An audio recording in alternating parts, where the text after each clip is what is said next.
That day, Seiya and Isuzu immediately went to visit Latifa in her room upon hearing the news that she had fainted. Latifa assured them that she was fine and said they were worrying too much about her. While in the elevator, Isuzu mentioned that Latifa was not a strong person. Seiya admitted his mistake of making Latifa go outside wearing a swimsuit. However, Mawful said it was not entirely Seiya's fault. Isuzu noted that this kind of thing happened frequently. That day, as usual, Makaram, Tirami, and Mawful were entertaining the visitors. They were doing it with great enthusiasm. Seiya and Isuzu observed them from a distance. Seiya was happy to see them working hard, but Isuzu pointed out that not everyone was as energetic. Wanapi, for instance, looked sleepy during his performance. Seiya then asked Isuzu about the number of visitors. Isuzu reported that attendance was increasing thanks to the 30M promotion. Suddenly, a group of schoolchildren swarmed Mawful and the others. Isuzu mentioned that handling crowds during school holidays was another challenge in itself. Seiya suggested that they help Mawful and his team, but Isuzu remained silent. This made Seiya ask if she couldn't entertain some guests herself. Isuzu admitted that she could do it, so she immediately greeted the children and asked if there was a specific place they wanted to visit. However, the kids unexpectedly swarmed Isuzu aggressively. Seiya and Isuzu continued making rounds that day. First, they had to visit the sales department to discuss a new guide map layout. They met with Toriken and asked if he had finished the design. Toriken presented 5 designs, but Seiya told him to scrap all of them. Toriken was shocked, but Isuzu reminded them that they had a week to refine everything. Seiya demonstrated how to add images and decorate the text. Toriken was amazed by Seiya's work, and Seiya instructed him to finalize the improved version. Next, Seiya and Isuzu went to the food supply warehouse. There they met Niku, who was in charge of food management. He immediately showed them the dwindling food supplies, warning that at this rate they might run out of stock by next week. On top of that, their current supplier couldn't handle additional orders. Isuzu told Niku to find a new supplier. Suddenly, Seiya called the supply company to place an order, then handed the phone to Niku, instructing him to list everything they needed. Seiya and Isuzu then hurried to the finance department. As she informed them that some expenses had been recorded recently, specifically for costume repairs. Seiya told Ashie to proceed with the plan as the repairs were absolutely necessary. Next, they went to check on the water pump system. Wrench reported that one of the pumps was damaged. Just as Isuzu was about to call an external mechanic, Seiya stopped her, saying they didn't have the budget for it. Instead, Seiya suggested using another pump. Isuzu pointed out that this could be risky in an emergency, but Seiya insisted on using what was still functioning for now. Wrench followed Seiya's instructions. After that, Seiya and Isuzu inspected the merchandise section. Seiya instructed Mirachan to relocate some of the goods to an empty display area. Then they checked the security equipment. Most of it was no longer functioning, but with a single tap, Seiya managed to get it working again. Seiya even demonstrated cooking techniques in the kitchen. Finally, he told Isuzu to get rid of a magazine that was affecting Wanapi's morale. Wanapi had been feeling down after reading news about his idol being caught spending the night at a man's house. After going around to several locations, Seiya's next task was to review some documents and attend a meeting to discuss attraction renovations. Isuzu told him that he needed to have a meeting with Mawful, Terumi, and Makaram. Seiya asked Isuzu to handle it instead because he was already exhausted that day and had no energy to argue with that troublesome trio. He also found the documents more interesting. Isuzu understood, but her response seemed displeased. Seiya couldn't help but wonder what was wrong with her. Suddenly, the fairies came into Seiya's office, hoping that you would listen to them. However, Seiya told them that he was busy working on documents at the moment and asked why they couldn't just talk to Isuzu. Salaman explained that they couldn't bring this issue to Isuzu, which was why they had come to him instead. Muse added that they wanted to hear it directly from Seiya. With a firm tone, Seiya urged them to speak up. His sharp tone scared Muse and Kobori, making them hesitate. Noticing this, Seiya softened his voice. Muse was unsure how to explain the situation, so she decided to just show Seiya instead. The fairies took Seiya to witness Isuzu's behavior firsthand. Mawful showed his broken water gun to Isuzu and asked for a new one, but she told him to deal with it himself. When Mawful protested, she immediately threatened him with her musket. Makaram then presented his broken musical instrument and requested a replacement, but Isuzu simply told him to use another instrument. Frustrated, Makaram argued that if they continued like this, guests would leave. Isuzu dismissed his concerns and suggested that he chase after the guests with all his might. She even jokingly offered Makaram memory-erasing bullets for the customers. Tirami, on the other hand, had mistakenly picked up the wrong item and got shot by Isuzu before he could even explain. He had actually wanted to show her a broken flower pot and ask for repairs. However, Isuzu flatly refused and told him to take care of it himself. When Tirami objected, she once again pointed her musket at him without hesitation. The fairies then explained to Saya that this was exactly how Isuzu behaved. It was extremely difficult to ask her for anything. Suddenly, Isuzu appeared, startling the fairies. They quickly made an excuse, saying they were just passing by. Isuzu stated that she was willing to listen to their complaints but asked that they not disturb Saya. Saya then pulled Isuzu aside to have a private conversation.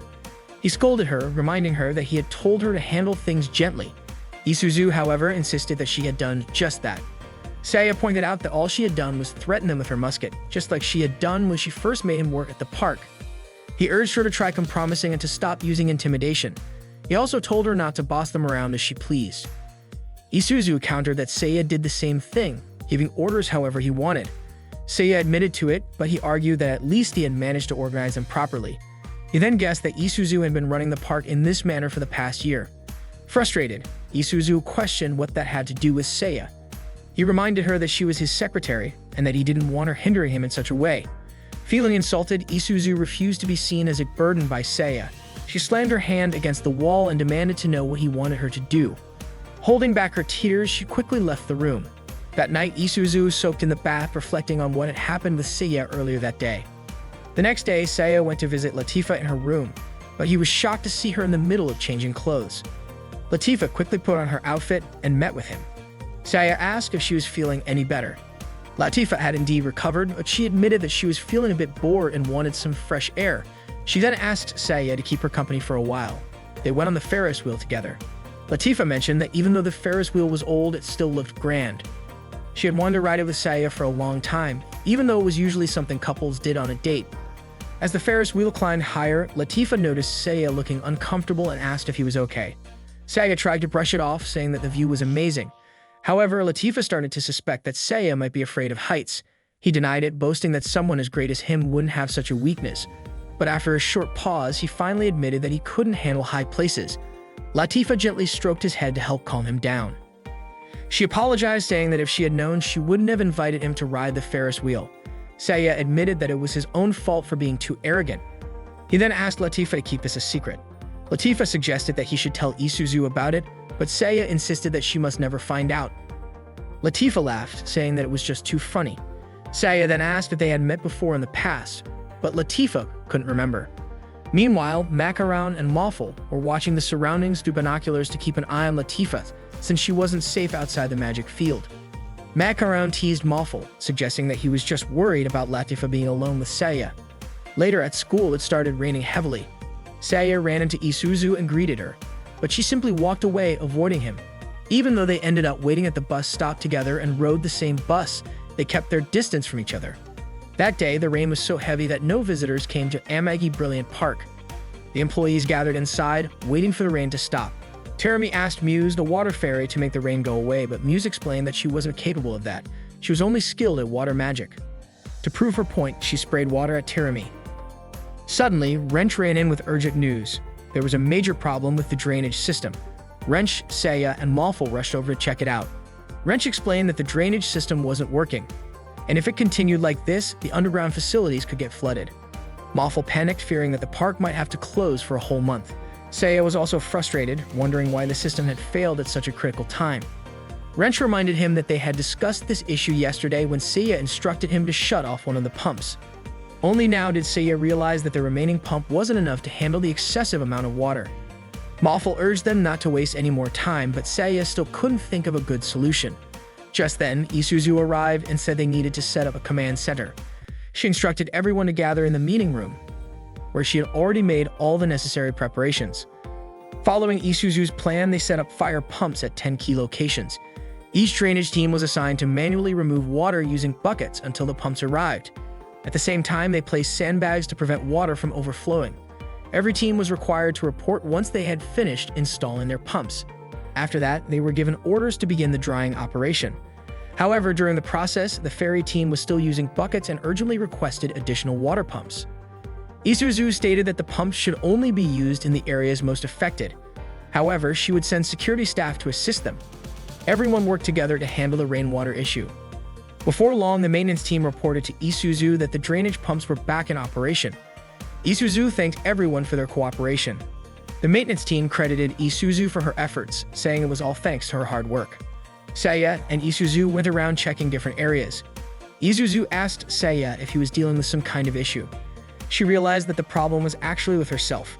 Before Seiya joined the park, she had been its manager.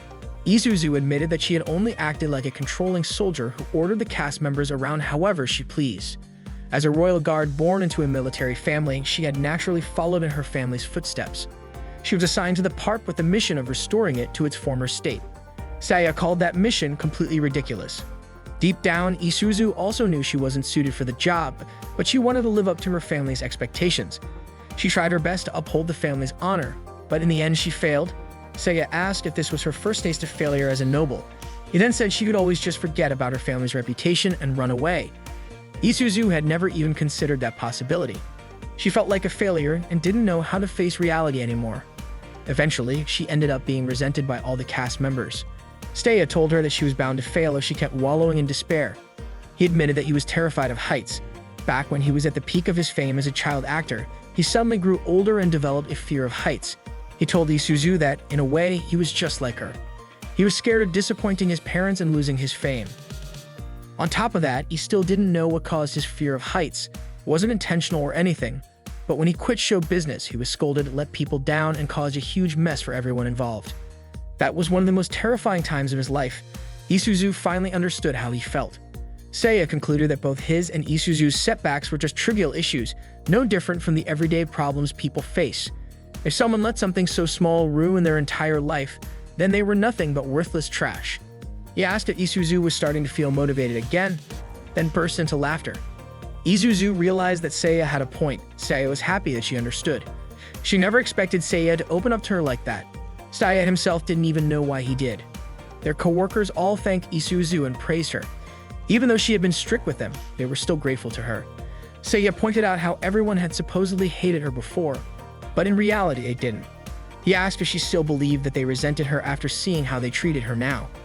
Then Isuzu brought up the fact that Seiya had gone on the Ferris wheel with Latifa the day before.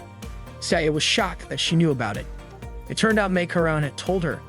Isuzu then asked if Seiya was okay since she knew about his fear of heights. She wondered if he had managed to overcome it.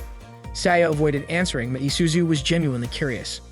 That day, the park had only 74 days left, and they still needed 243,794 more visitors to meet their target.